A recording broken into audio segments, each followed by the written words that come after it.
Welcome to the Risk Reversal Podcast. I am Dan Nathan, joined by Danny Moses, the host of the On the Tape podcast. Danny, welcome back to the Thanks. pod. Good to be here, Dan. All right, we got a big day here. This is Fed Day. We're 20 minutes into the close.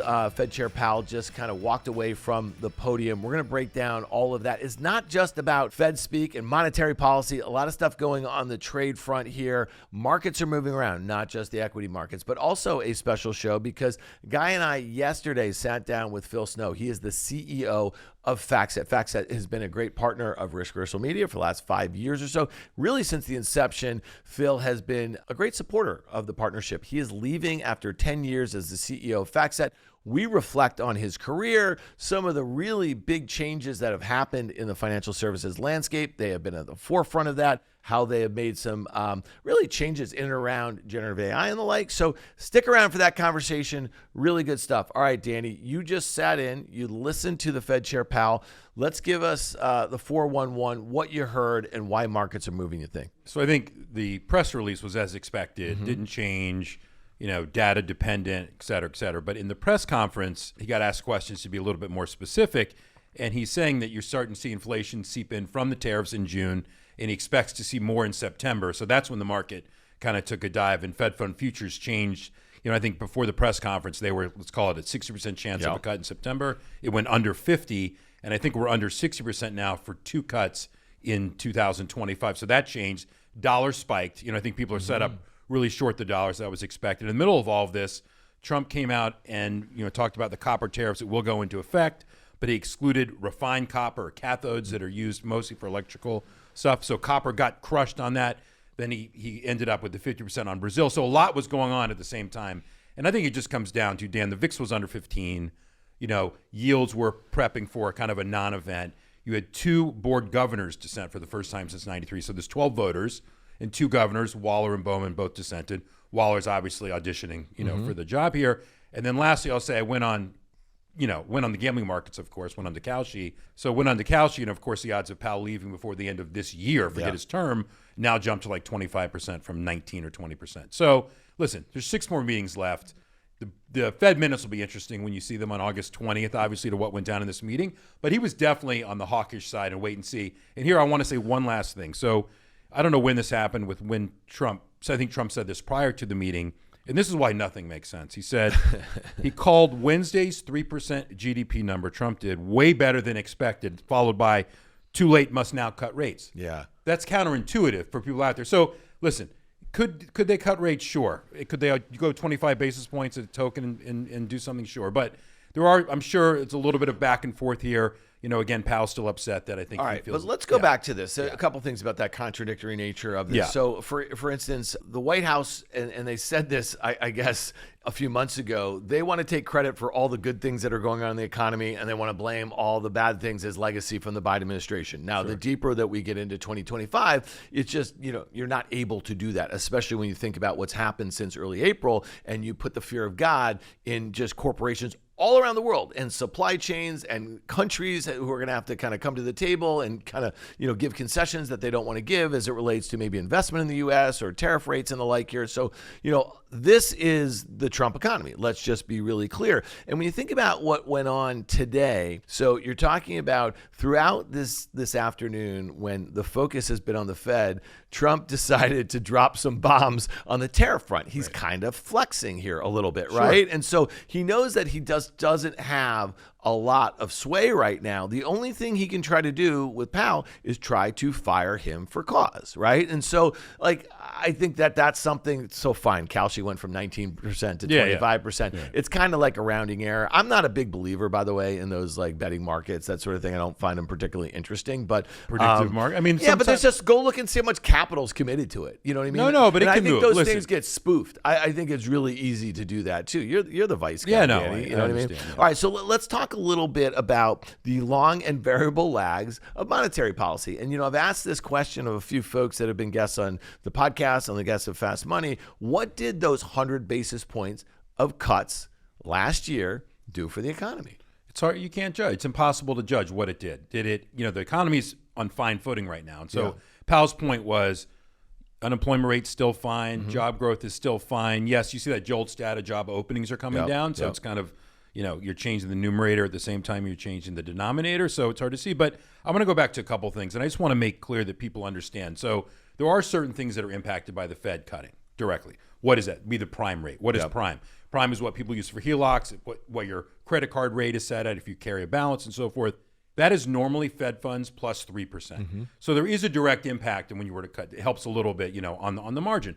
But the bottom line is this. They only control the short end, and I know most people know this. And if the Fed were to go early and inflation came later in the form of tariffs, 10-year yields would explode higher. So what's going on right now in the last few days also, Dan, is the Treasury came out with their bond issuance plans for, effectively the third quarter. We can see what their plans are, kind of as expected, but leaning more towards T-bills.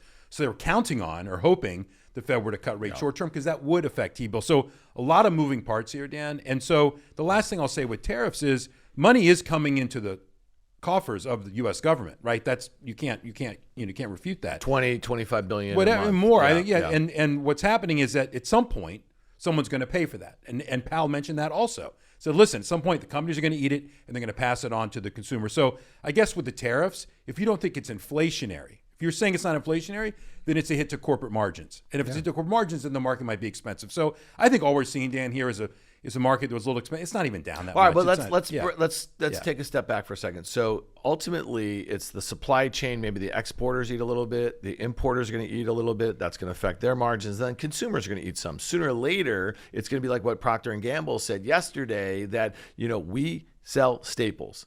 Our customers need to buy those staples. We have pricing power, right? So I think there's the risk that you have two scenarios where importers are paying that tax. Make no mistake about it. So if it's $25 billion a month that's going into the Treasury, right, then it's coming from somewhere on the import side for the most part. So if you have peak margins, which we just had, or we've in the process of, and corporations are now going to start taking a hit to margins so they can actually keep sales going, right? Because they have a choice. It's like supply and demand. But if the consumer is weakening, and Guy and you have been talking about these ticking up with default rates on really every spectrum of the consumer here in the really US. The lower end consumer. Yeah, but I just saw something over the last 2 years. You've seen delinquencies raise 20% on a higher end consumer in auto loans and credit cards and the like. So it's happening. You can go and look at consumer discretionary. Look at some of these high end luxury brands. Have you seen what LVMH has been saying and the like? Today it was just Adidas. So I guess my point is you can have the scenario where consumers are strapped, they pull back. You have a scenario where corporations,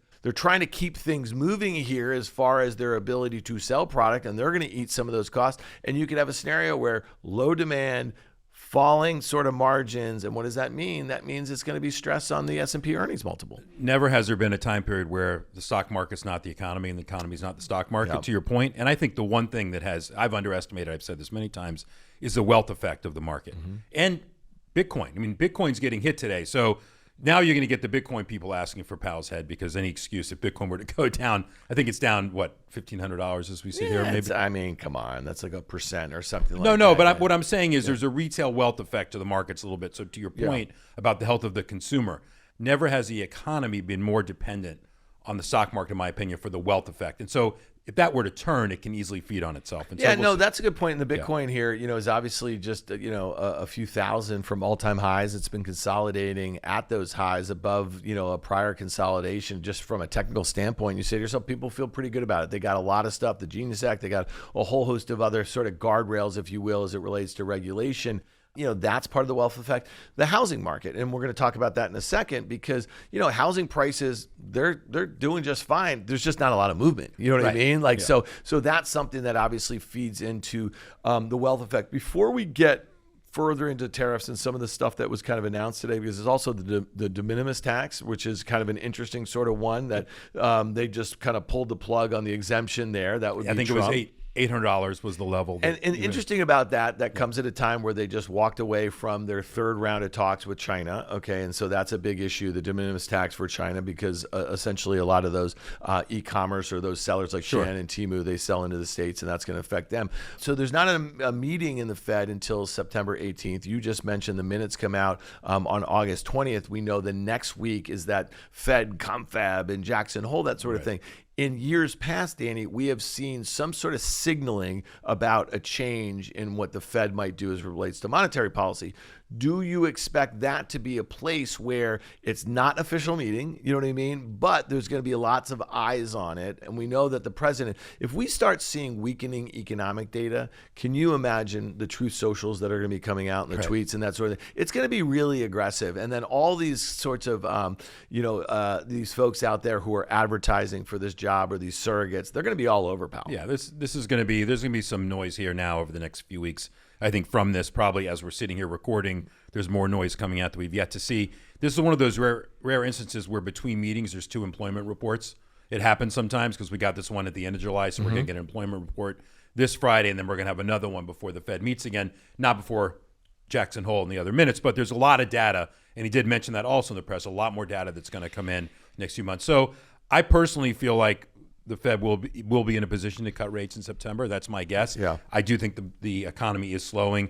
If you parse through GDP and you were to look at what the numbers really were, yes, we hoarded a lot of goods in the first quarter. It made it negative. The opposite happened this quarter. The net I think is what I saw is like a 1.2% growth in the first half. So it's not really growing. So my point is, it won't take a lot to tip kind of the scales. And so we'll see what happens, but there's going to be a lot of noise that happens between now and then. So sure. Guy and I have been talking about this, the expectations coming into Q2 earnings, and I know we're in the meat of it right now. So we're recording this Wednesday afternoon to the close tonight. After the close is Meta and Microsoft. Tomorrow's Apple and Amazon. And I know we're just highlighting those because they're four of the biggest names. Obviously, in the entire market, there's a whole host of other names that have reported that, have not reacted well to what is like pretty decent data. Now, UPS yesterday was not good. Royal Caribbean was not good. There's a whole host of other names. Novo Nordisk, that was down 20%. There's some of these stocks that have not seen an uptick, but those are maybe specific to the companies. UPS, you could probably say something different.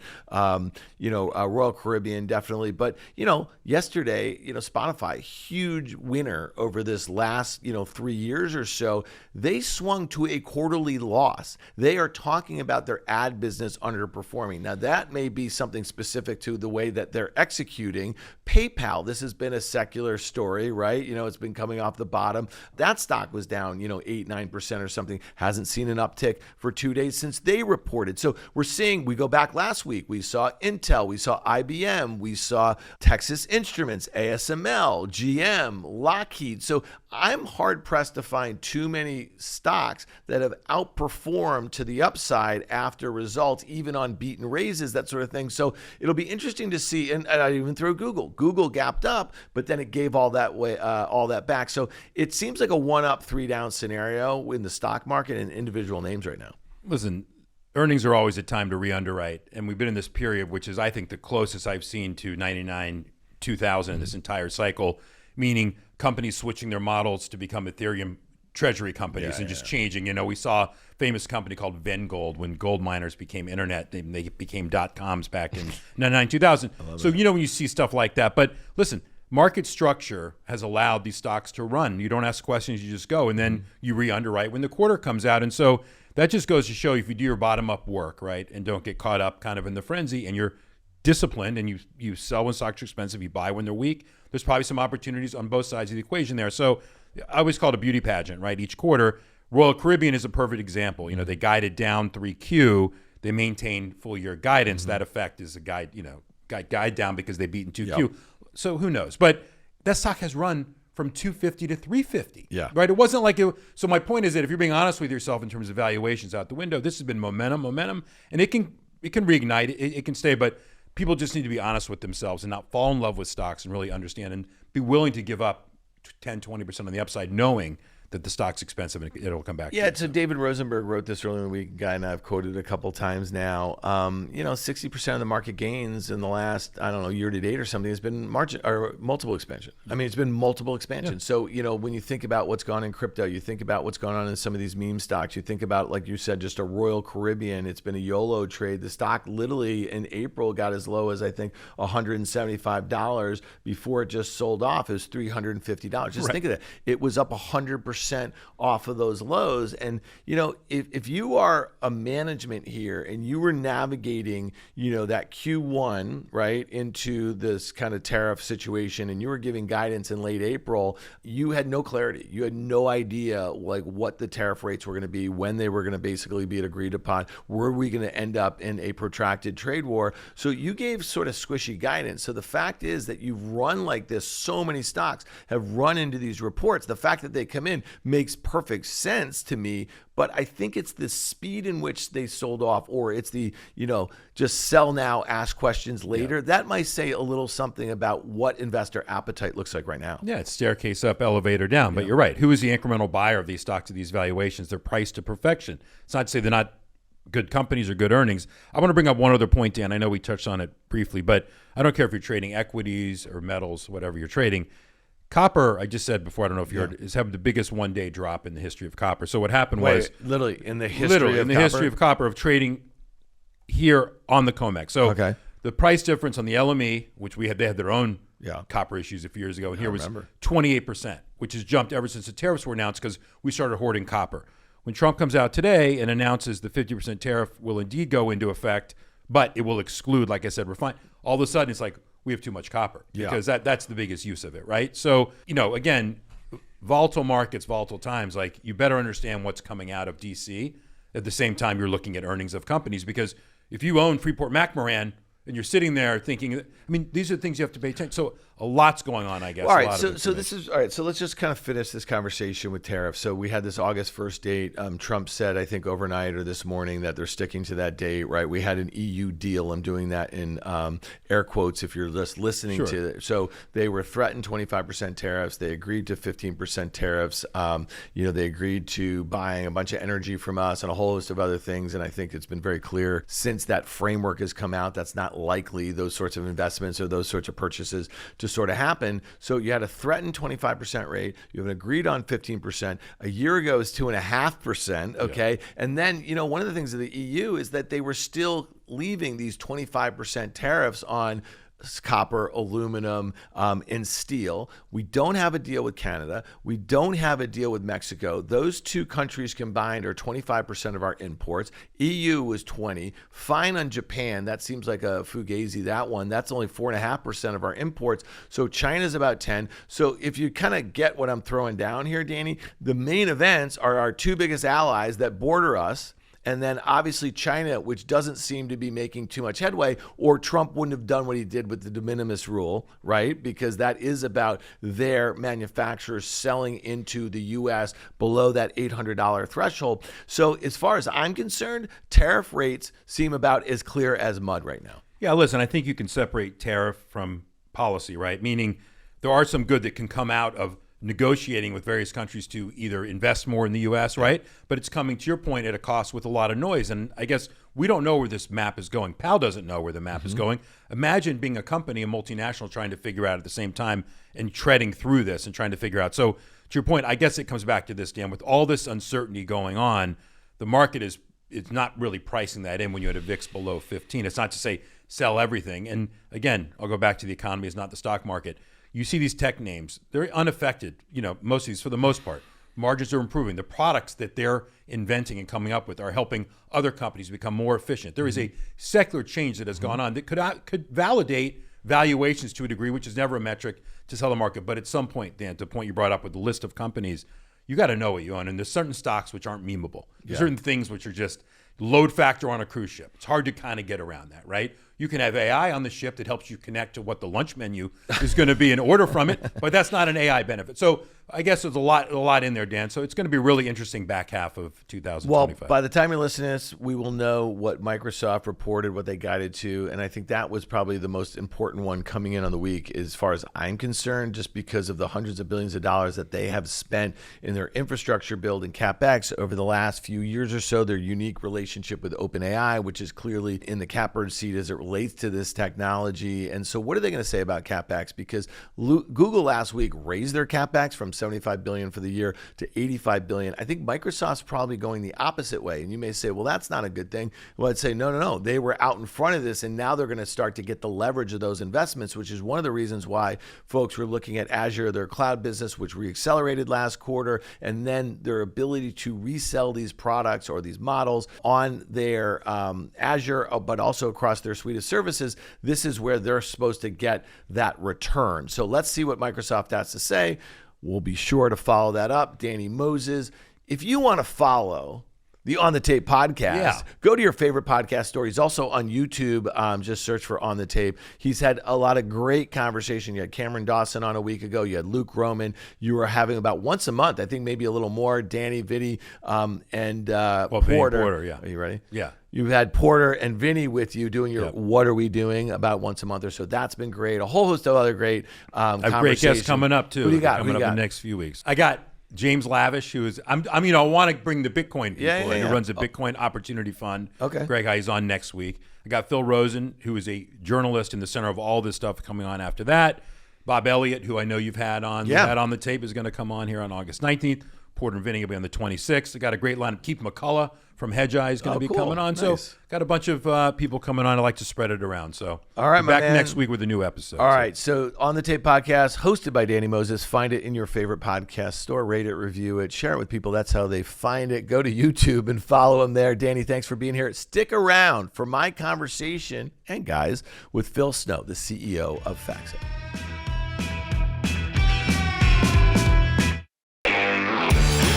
A warm welcome to the Risk Reversal Podcast. Guy Adami, Dan Nathan, joined for the first time since, I believe, the spring of 2024, Dan, by Phil Snow, the CEO of FactSet, a friend of ours, I think we can say that. I think so. And a person that believed in us in the early days of Risk Reversal Media. So, Phil, it's great having you with us. Thanks for having me again. You're an absolute gentleman. He's the best, right? Yeah, when you say the early days, I mean, FactSet was one of our, I think, very first sponsors, and it was something that kind of clicked with us because, you and I have been users of their products. We've been consuming their data and reciting that data and using it in our own investment process for decades now. And when we reached out to them and just the openness that they had about it, but then really when we figured out a plan, you know what I mean, how we could best showcase, your products, your services, your people, that sort of thing. But then you put that trust in us to be stewards of your brand. I think you've heard us say that at your live events in the past. It's meant a lot to us. So the fact that you are here, Phil, you've had this epic career at FactSet, nearly 30 years, is that correct? Correct, yeah, almost 30, yeah. And you're stepping down in a couple months as the CEO of this firm that you've been the steward of yourself for all these years. Let's talk a little bit about that career. Guy and I have had the opportunity to go through this a little bit, but it would be amazing for our listeners. Many of them have come in contact with your products, used their products, that sort of thing. So let's hear a little bit about your backstory with the company, with the brand, and then we really want to dig into some of those things that our listeners are probably really focused on. What is the future of financial data and analytics powered by? Tomorrow? Yeah. Right. We do that We every know week this. a couple times. So it's just in our brains here, Phil. Yeah. Well, going back 30 years, I just got out of business school. I had a biotech background. I was interviewing in the Bay Area for positions and was lucky enough to stumble across FactSet just by chance, honestly. So back then, we might have had 100 people on the West Coast. We had maybe 10 engineers that were the architects of our Windows product, and maybe 2 or 3 people on the business side, which was what I was interviewing for. So it's a smaller company back then. But what I recognized in FactSet from the jobs I'd had previously was just an amazing product, great people, and a big opportunity to expand globally. Because back then, FactSet was primarily a US-based company. We had an office in London and Japan, but I was super interested in where we could take the business. Well, let's globally. back up for a second because you're from the UK. Yep. You decided to go to Berkeley, which is one of the best universities in the United States. So that's virtually halfway around the world-ish. You were a chemistry major. Yep. So you obviously had different visions, I would imagine, in college in terms of what your career was going to look like. And then you wind up as the CEO of obviously a financial institution. So how does that work? You sort of draw those lines for me. Yeah, well, after 2 years under a fume hood, I decided, A, I didn't want to continue to breathe in these chemicals, and B, I actually liked working with people. So took a break from that, actually went overseas and lived in South Korea for 2 years in the late 80s. taught English, believe it or not, and then applied to business school. So for me, it was a little bit about just finding out what I liked about work, not necessarily like what industry or what exact job, but I knew I liked travel, working with people, problem solving. You do understand, though, for a lot of people, listen, this sort of life lesson stuff, we're going to talk about business, but I say it all the time, there are no straight lines. And sometimes it's better, no, not sometimes, all the time, it's better to know what you don't like or what you're not good at as opposed to what you do. So sort of speak to that, because I think you sort of figured it out. You went in with an idea, realized maybe it wasn't for you, but were open enough to allow yourself to pursue other opportunities. Absolutely. I mean, that's what I tell I still speak to every new hire class at FactSet and just tell them some of this stuff. Like, think of your career in 2 or 3 year chunks. Look yourself in the mirror after 2 years. If you're bored, if you're not learning anything, like move on and try something else. And you don't have to figure it all out until maybe later on in your career. Yeah, but I think it was a year and a half ago, we were down at your FactSet Focus event in Miami, and we got to know a lot of your team down there. And one of the things that struck Guy and myself is that how many of those folks have been around for a long time at FactSet. And it's not something in financial services you see a whole heck of a lot of anymore. And so, when I think about this trajectory, you've been the CEO for 10 years, right? Yeah, and you're kind of, you've done a whole host of different jobs over the course of that nearly 30-year period. And you just said when you speak to new hires coming in, think of your career in 3 to 4 years. How have you kind of stitched that together, to Guy's point about there's no straight lines? I mean, think about over those 30 years, just how many palpitations there have been in financial markets, how many recessions or bear markets, how much consolidation among your customers. I mean, there's got to be some stepping stones. Like, where did you start, when you got there? What were some of those intermediary jobs? And what do you think it made, a great candidate to be the CEO when you got that position 10 years ago? Yeah, so I started on the help desk. So back then, you either started as an engineer coding, you started in client service, and you worked your way into sales. So supported clients all up and down California with the product, which back then, by the way, was really just great integration with Excel, a good screening engine, and just a handful of databases that you'd be familiar with, like CompuStat, IBEST, First Call. But you had to get really familiar with these codes, and you would literally march around financial institutions and train that next generation of users on how to use these products. So that was 2 years worth.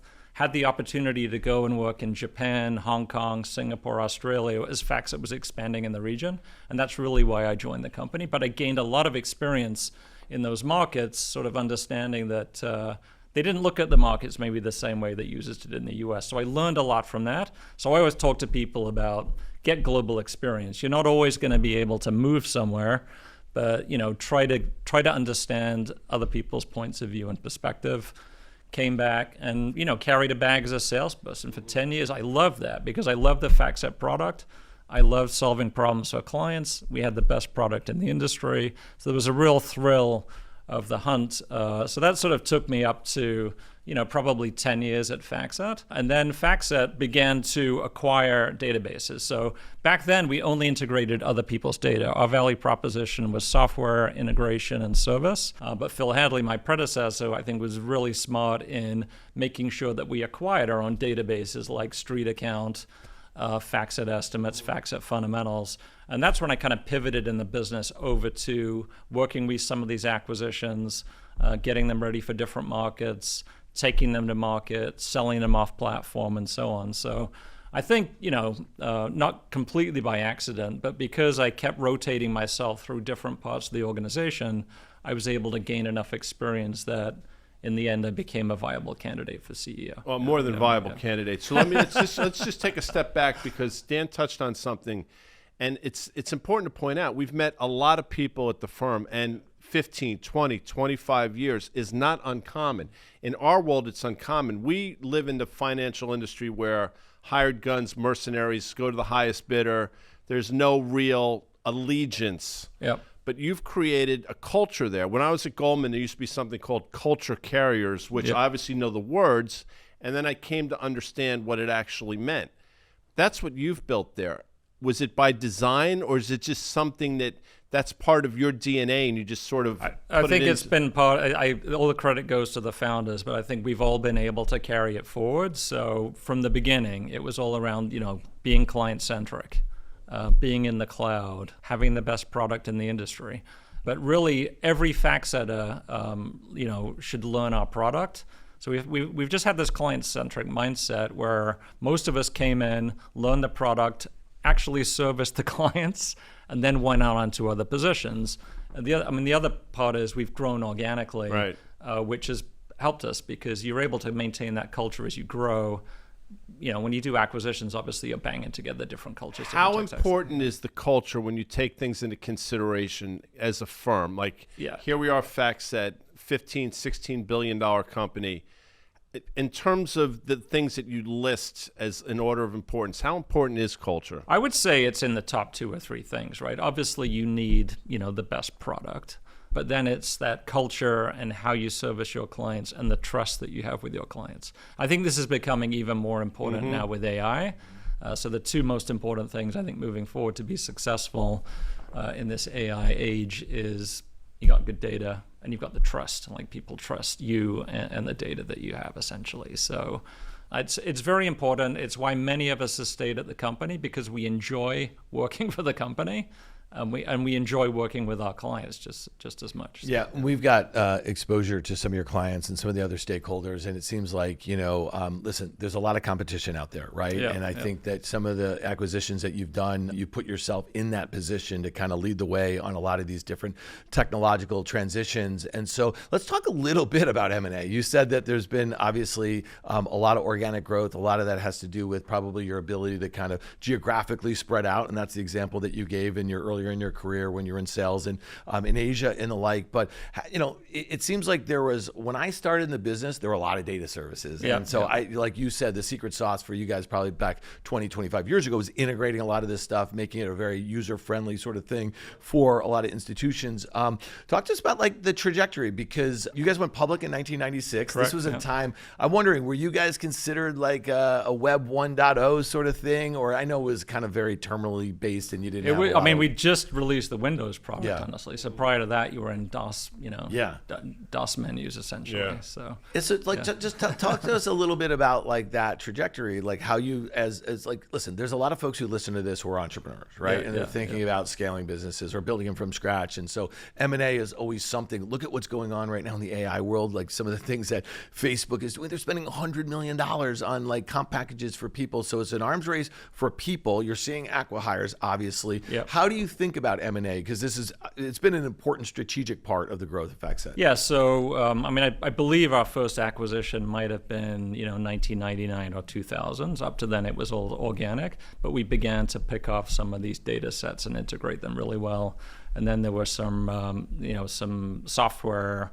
So some pieces of technology that we were missing that we acquired essentially. But I think our strategy has been to keep one common platform with the integrated data, which is the primary value of FactSet, and just make sure that we're filling those gaps over time. So we always look for really good data sets. Originally, we would deprecate those web-based products and just essentially combine them into FactSet, into the common ecosystem. When I became CEO, there were some missing pieces we had on the buy side. So we didn't have any trading capabilities. So we acquired an EMS. We just recently acquired Liquidity Book, which is an OMS. So I'm glad we have the OEMS now and the beginnings of an IBOR, which is good.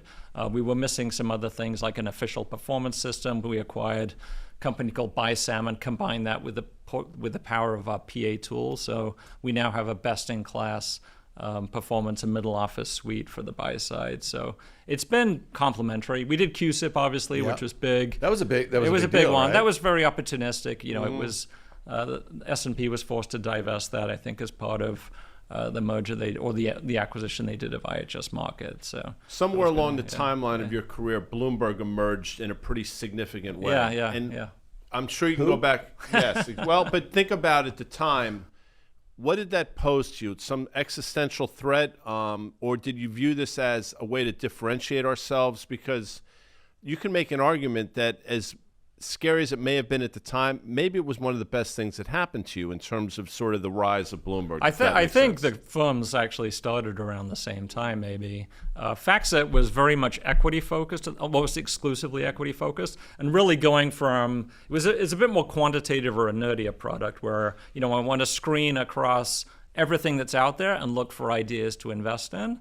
And I think Bloomberg might have been coming from the world, definitely starting from fixed income, and a little bit maybe starting off with the security and branching out. But inevitably over time, our paths cross. So I think one of the things we did, this is probably in the early 2000s, was begin to build out a real-time product. So FactSet historically was all end-of-day, quant, historical, but we got into market monitoring and real-time stuff. Which was prescient. I guess that's sort of my point. Like, if it had not been for Bloomberg, you ask yourself, would we have been as proactive on that stuff? Yeah, and then we did fixed income as well. So we acquired derivative solutions back then for some structured products, and really went at fixed income from our portfolio analytics suite and build that out. But there's been a consolidation in the space anyway. There were some amazing products out there back in the day, like StockVal, Baseline. You remember these things? Baseline, yeah, definitely. Yeah, and they all got acquired, and so we saw that consolidation going on, and we had a great strategy as a company over the years. So we've survived as one of the bigger firms in this space. So you have your FactSet street accounts every day on Fast Money. It's kind of like, to me, I don't want to say it's a crutch, because that's not the right word. It's an essential tool for me to be able to, things happen at 5 o'clock a lot of times on the fly. And you have to sort of figure out very quickly what's going on. And if I didn't have street accounts up, I would probably figure something out, but I'd be lost on that show a lot of the times. Yeah, I mean, but that's the value, right? And so let's take it a step further. I think you came on our show in Fast Money a couple years ago. You just launched this transcript AI, and this is like the perfect week for this. Okay, so like tomorrow night. Well, I guess the time you're listening to this, we're gonna have Apple, Amazon, like 40% of the S&P 500 are reporting this week. Okay, so your ability to go through all of those transcripts in a way, even if you're just a sector-focused PM or analyst, it's nearly impossible. And I think that a lot of folks within our industry have gotten used to using these chatbots, but not one's catered towards this sort of data. Speak to that. This is probably one of the first outward-facing, customer-facing AI tools that you came out with. And talk to us about like the evolution of that, because it's not like you were a Johnny-come-lately with that. Right. So that I think what you're talking about there is search intelligence. So taking all the transcripts, news, other unstructured sources, and organizing that in a way where you can navigate earnings season more easily, right, as an analyst or whatever. And we've continued to invest in street accounts. So in some ways, these things cross over essentially. These LLMs are now going to make it even easier essentially to parse through more stuff to give you more insights when things are going on. We have some other functionality called, Security Explain, essentially, which will allow you to really understand why a stock is moving a certain way at a certain time, not just give you a list of sort of what they reported. So this is actually becoming crowded, this part of the space now. All the horizontal players in our space are doing it. All of the enterprise software companies are trying to get into this. I think you probably saw some announcements from Claude and some others, right, around building things for financial services. And then there's thousands and thousands of startups that are sort of going after this space as well. So it's sort of interesting to think about how you compete and differentiate right now. Well, let's talk about that. I mean, so Anthropic raised a few $1 billion, I want to say 5 months ago, at like a $65 billion valuation. Right now, they're about to raise $5 billion at a $170 billion valuation. This is a company that might do $4 or $5 billion in sales. Yep. And it's also a company that, their main product might be really commoditized in the not so distant future, right? Now, you're talking about applications that are being built on top of this technology. What does it look like, the landscape right now? So you have the competitive situation. It seems like mayhem. And I think that like right now we'll probably be able to say, okay, there's going to be a handful of these names that are going to emerge as real powerhouses in some of these different spaces that we never thought you'd be competing with, that sort of thing. Yep. How do you think this shakes out? Because one of the things I would just say is the war chest, right? Like you're a CEO, you have fiduciary responsibility. You've made very thoughtful decisions about how you allocate capital. Right now, it seems like there are not too many thoughtful discussions going on in valuations of company, giving them war chests to do whatever the hell they want. Right. So speak to that environment a little bit. Have you seen this before? I don't think we've seen things move at this pace. I mean, literally, I was talking to some salespeople today in our New York office, but there are the competitors that are sort of coming out or emerging each week, or the partners that we can have, is moving at a pace that we've not seen before. I do think sort of the fundamental analyst and sort of passing through unstructured documents. That is becoming very crowded. I would say where we're focused really is on that, again, on the data. So what can we do to put as much metadata as we can around each of the data items we have on FactSet and make sure those are stitched together in a way that we can monetize that through whatever platforms. Because it's not clear, I think, exactly how end users are going to want to consume all this stuff or through what platforms in the future. But we do know that data is important. The other thing we know is the workflows. So we sort of, I think, are smart at knowing like what a trader would want to see, what a PM, what someone that's covering a lot of stocks or the media would want. So I think understanding the workflow and the business logic that you want to put on top of that data to make it real for people, we have that at FactSet, and that doesn't sometimes exist at these other companies. So it's those things combined with the trust and going deep in the workflows, which I think is the right strategy. Yeah, and we'll talk about trust in a second, because I think that's something like a platform like yours you've earned over decades, and people know that the sort of, the processes that you put in place to make sure it's not garbage in, garbage out. I think that's one of the reasons why people come back to a product like this. But let's talk about revenue opportunities in this environment like we just discussed. So. Are there going to be like licensing opportunities for, some of these LLMs are going after certain verticals that you do not view as competitive, but is an opportunity for you to take this data that you guys own? And then so talk to us a little bit about that. Absolutely. So, we've been at that for a while now. In fact, about 50% of our revenues now are coming from what I would say data sales or enterprise solutions, which is more software, but less desktop based. So we started off selling comma delimited feeds, 10 or 20 years ago. We became API first a few years ago, and that's paid off really well, serving up our data in Snowflake, Databricks, some of these other environments where clients want to consume it.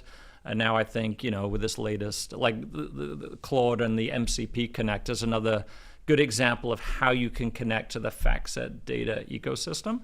You still have to contract with FactSet for this data. It's not like we're giving this away and sort of losing control of the data. So I think the trick right now is just sort of making sure that you're managing that risk in terms of who you're providing your data and what the terms are.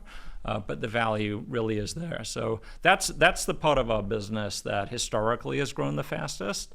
It's doing great again this year, and we anticipate that the monetization of data in like however people want to consume it is definitely going to be a driver of top line growth. Yeah. I've obviously never been CEO of a company, nor am I qualified to be anything close to that. But each night you go to bed, you put your head on the pillow, and you realize that the decisions you make or don't make impact your employees and their families. Which you go to Shakespeare.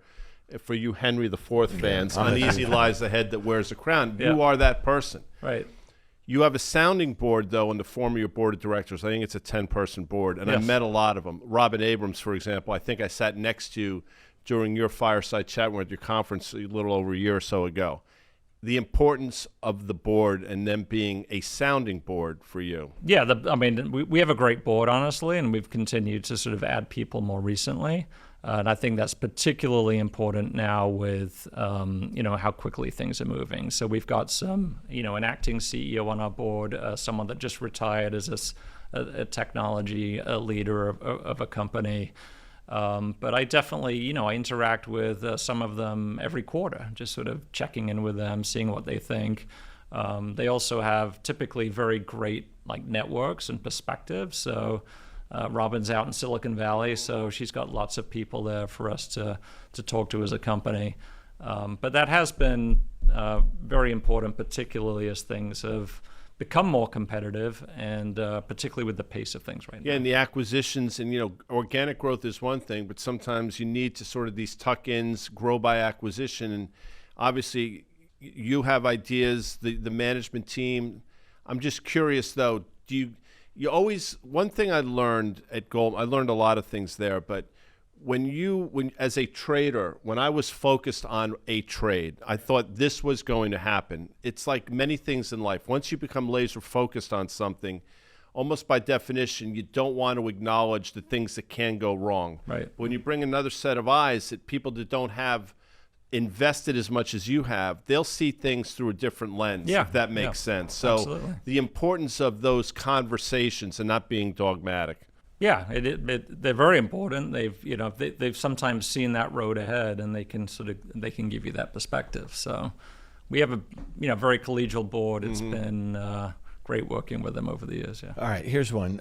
So again, as a CEO, we just talked about some of the valuations that we're seeing in the private markets, right? Yep. And a lot of it obviously has to do with tech and in and around generative AI. But like there was, I read the Information, which is a great tech rag. They do great reporting on AI, and every day I'll see a valuation skipping higher. Here's a company called Ramp, which is an enterprise expense management system. They're like 5 blocks from here. Eric Lyman's the CEO. Here's a guy who was probably in his late 20s when he started the company, lived through the 2020, 2021 things. Evaluation was going here, then it probably got cut in half, and now it's up like. They raised it $11 billion. First, they raised it a down round, okay, after the 2021 high, which took a lot of guts, I think, to do that. A lot of folks didn't want to take those marks, right? And then they kept on skipping higher. 5 months ago, they raised it 11. I think this week, the Information said they're raising at 21 billion with a B, which is crazy, right? And there's a lot of young folks. What sort of advice do you have for these young CEOs? And most of them, let's say, are second-time founders, right?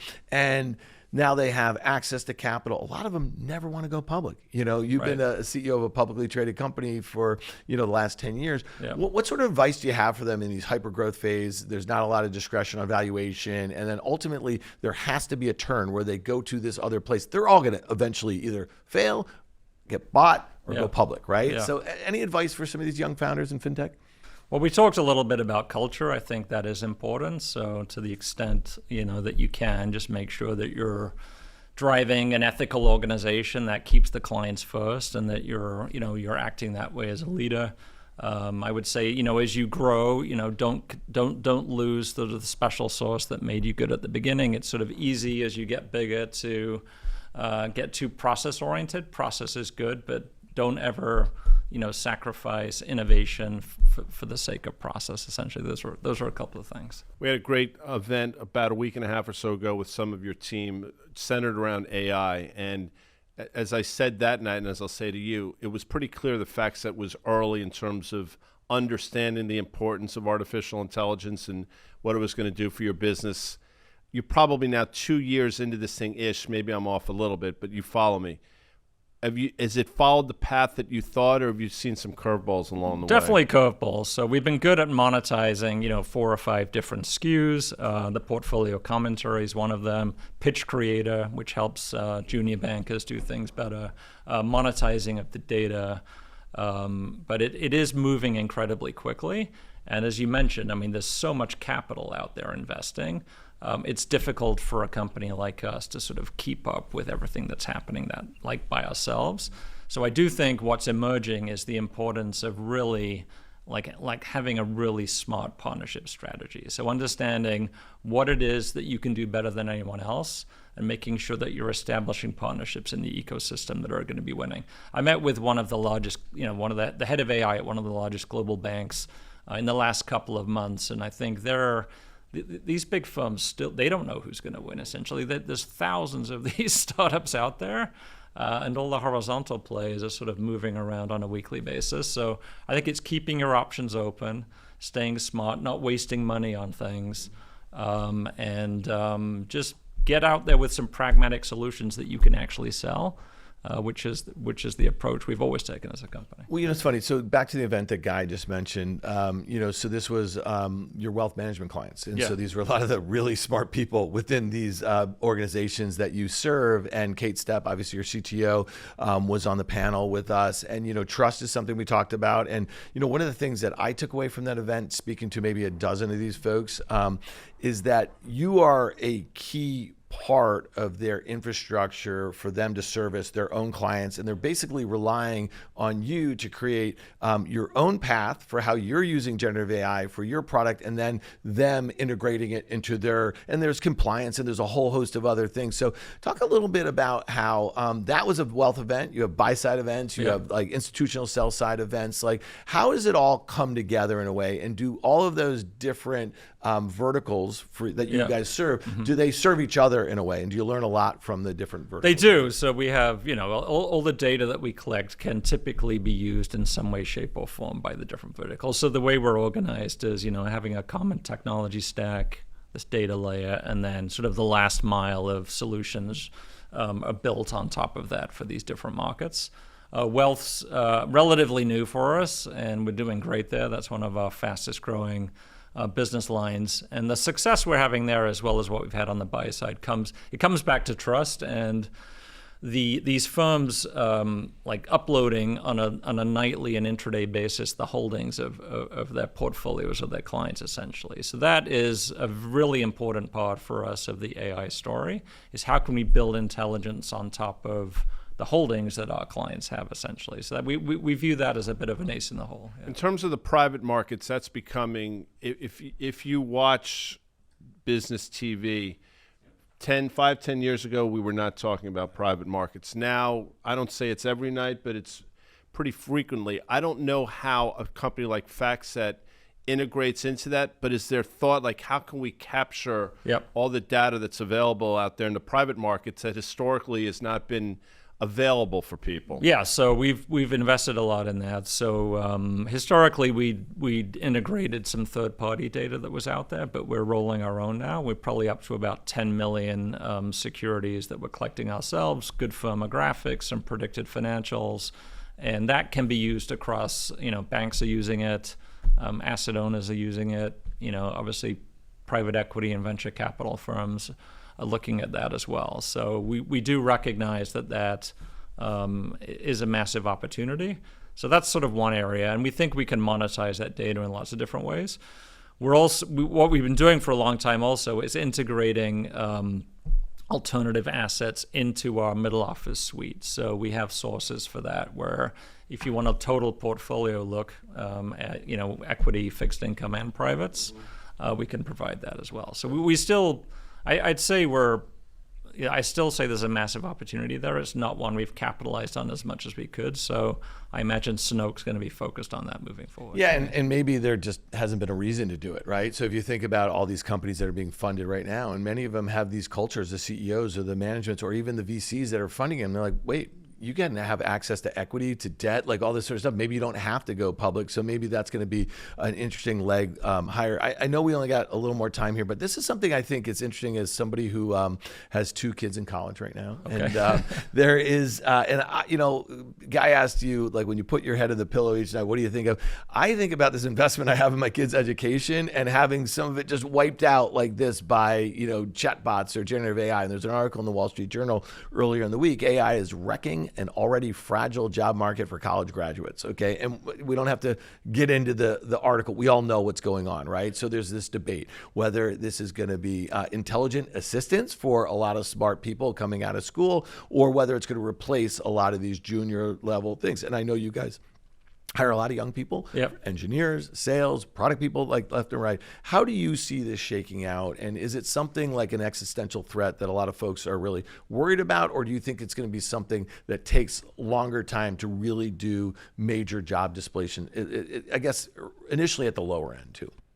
I think at the lower end, it could be very disruptive, but I do think for front office professionals in financial services, it's going to take longer. I mean, one conversation was, a wealth advisor may have 50 different things they need to do as part of their workflow. So you can make them more efficient for some of them, but the idea that an agent's going to come in and essentially completely replace a wealth advisor, we're a long way away from that.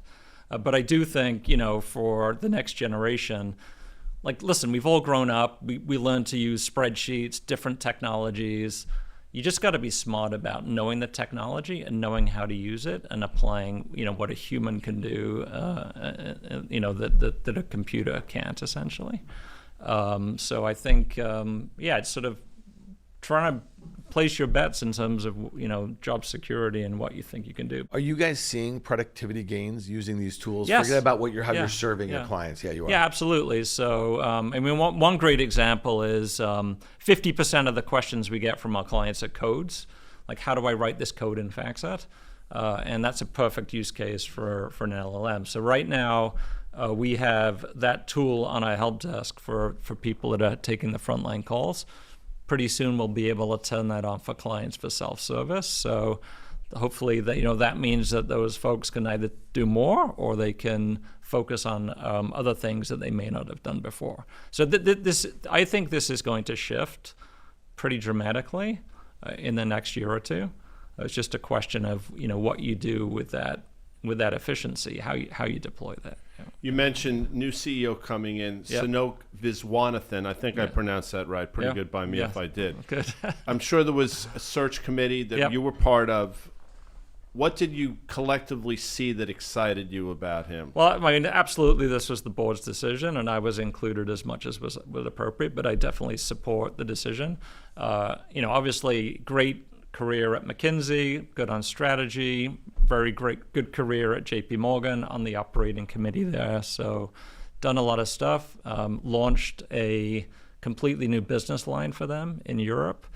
So I think, it's a great time for someone to come in to have a new strategic vision for the next 10 years, essentially. So the company's in great shape. We've got one of the best assets and cultures in the industry. So I'm so excited for him to come in and sort of think about, particularly for AI, like where do we need to go for a 5 or 10 year run? So that would be, for me, I think the most important thing is that the new leader coming in has a real vision for like where we're going here in Connect. When you've been someplace for 3 decades, this has become your baby. So you walk away from it understanding that it's going to be in good hands. Yes, yeah. How hard do you think it's going to be for you to sort of look from afar as to what's going on? I know you only know when you get there, but I'm sure it's something you've thought of.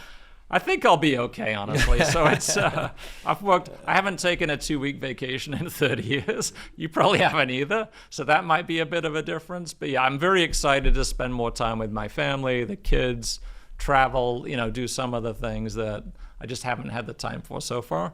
If I get bored a year from now, I'll give you guys a call. That's a life lesson for people. Think about it. You've been doing it for as long as you have not taken a 2-week vacation. The first thing a lot of people ask now at job interviews is, how much vacation do I get? Which, I don't want to be the old man yelling at the cloud. Is that the thing? It's so But funny. it is amazing how things have changed. There's a level of rigor, I guess, when you think about it, when you're in the seats that you occupy. I mean, rigor is a word that I'm choosing very carefully to use. And the importance of that, again, you feel very tied in and very invested, not only in the company, but in the lives of the people there. And that's, absolutely, that's not a burden. That's a gift. There's an old saying that pressure is a privilege. And you've been privileged to have that pressure, at least in that seat, for the last 10 years. So speak to that. Yeah, I mean, it's been an absolute privilege to lead this company and the people. So I've got some great relationships, not just with employees, but with clients. So yeah, I'm definitely going to miss the camaraderie, that activity, but I'm sure I'll stay in touch with. Well, like you said, I mean, if you get bored and you're on one of those beaches and you need like stock quotes, just give Guy or myself a call. We always have our, on our pods, we always say my FactSet machine. It's not really a machine, but that's what we call it. Listen, this is not going to be the last time we talk. I know that you deserve some time off when you leave, but it's been a great relationship for us, and for us to be able to. This is one of the best things about what we do. We've gotten to know so many great, CEOs and C-level folks who run some of the best financial services companies in the world that we think, and it's been a really honor for us. And then we take this very seriously, the kind of responsibility that you give us to be stewards of your brand, and we really appreciate the friendship. We appreciate the partnership, and we are in awe of the career that you've had at FactSet. Thanks, guys. Appreciate the opportunity to come in Phil. today. All right.